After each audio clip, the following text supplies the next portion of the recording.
Welcome back to the channel, everyone. Jason here, and I have been playing Starfield for 2 weeks, so there are plenty of tips that I wish I knew when I first started my game, and I'm going to share them with you today to hopefully make your game a little bit smoother, your journey a little bit easier in Starfield. But before we get too deep into it, this video is sponsored by Bethesda. Thank you so much to Bethesda for giving me this opportunity to share this with you guys. Hey, do you mind if I follow you around?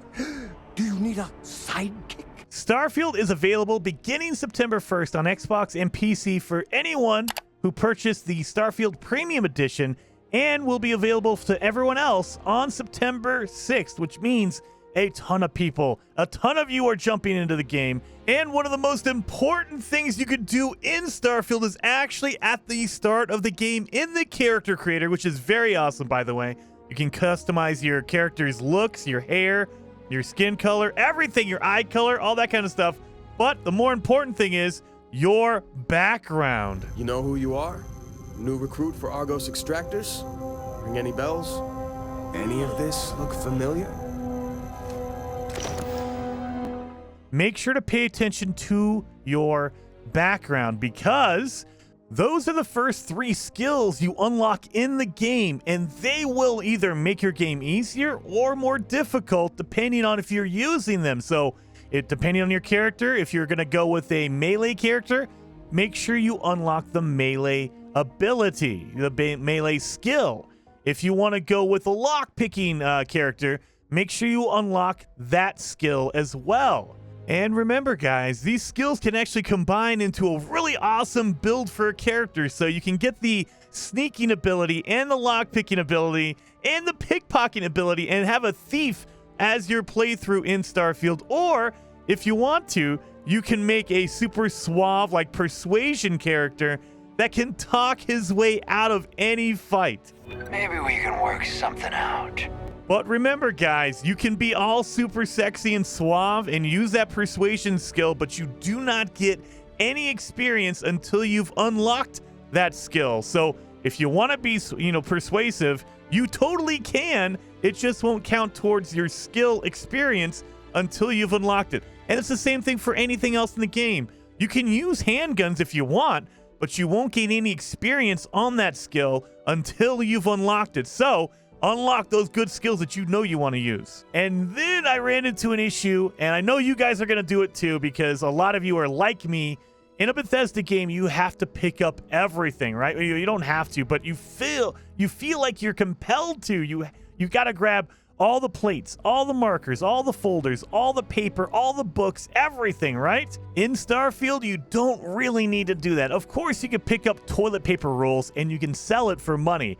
You could totally do that. However, there's way better things to sell for money, number one. But number two, your inventory is limited. You have a weight limit, and it's pretty low. So you don't want to fill it all up with toilet paper and markers and pencils and stuff like that. You want to focus on some of the materials that are actually resources, so you can actually use it for crafting. And pro tip from me, from like 20 hours in, I realized that you can put all your materials in your companions. If you have any gear you want me to haul, I'm happy to help. You have more than one companion. You can go back to the lodge, and there's a ton of characters there that you can chat with and you can drop off items with. So I always have one person be my weapon companion. I have another companion that is only for my crafting material. Consider me your pack mule. What sound does a mule make? I'll practice it night and day. Take advantage of your companions. I know I didn't do that for like the first 10, 15 hours of the game.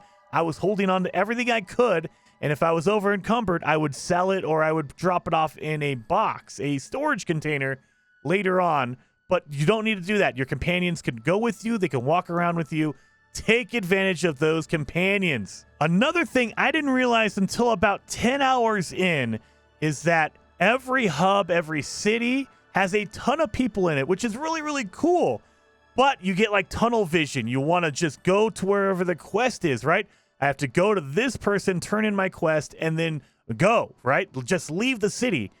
Don't do that. Walk around a little bit. Talk to some of the vendors. Talk to some of the random people that are in the town or the city or the world that you're in, the area that you're in. Because, number one, they might have a quest that you don't even know about unless you talk to them. But number two, sometimes they will have conversations with themselves. You don't even need to interact with them. Just kind of sit there for a second and listen in on conversations. And all of a sudden you get a quest for, hey, there's a secret treasure out over here, or there is some item that is said to be over on this planet. You should go visit that planet and see if you can find it. Very, very cool. But I was so tunnel vision. I was like, nope, I need to go here, turn in my mission, and that's it. And then leave immediately. That is something you don't want to do because you'll miss out on so much of the awesome content that is hidden around Starfield, and you can totally miss so much of it. It is insane to me the amount of stuff that is not required. You can totally walk by it and not realize it, and then later on someone says, oh yeah, did you do that thing? I'm like, no, I don't know what the, I didn't know there was a thing there. I should have talked to that person. Do that. Take your time. It's an RPG, so explore and take your time with the game. Another thing I didn't even realize until later on in the game, and I wish I was using it earlier, was the fast travel system and actually how extensive it is. Because everyone, you know, you think, oh, I could just travel from this location to that location. I can go back to my base or a base or whatever, and you can do that. But you can also travel in the same location because these locations are so big, so large. You could just fast travel to a different region by pulling up your visor and looking at that location, and then boom, you click on it and you're going to that location. And on top of all of that, you can fast travel between systems. So not even only on a planet, you can fast travel from one planet to another planet. There is so many different layers to this. It is such a really cool fast travel system, but I will say don't rely too heavy on that, because if you do, you'll miss out on another amazing feature in Starfield, which is space combat. So anytime you warp into a system, there's a possibility that pirates are going to be there waiting for you. Or maybe you warp into a system and there's already a battle happening without you even being there, and you can swoop in, save the day, save some cool, like some merchant vessel, and they will reward you for swooping in and helping them. Or you just take out some pirates, grab all the stuff out of their cargo, and then go back to a city and sell it for money. That way you could just make a ton of money that way, and you would never know it if you relied too heavily on the fast travel system. So there's so much to do in this game, and it's so easy to get tunnel vision of, I just want to go from point A to point B to get my missions done. You shouldn't do that. Don't do that. Kind of take a breath, explore, because this game has a lot to offer and you might overlook it if you're just, you know, tunnel vision trying to get there. So those are some of the top tips I would give to anybody just starting out in Starfield right now.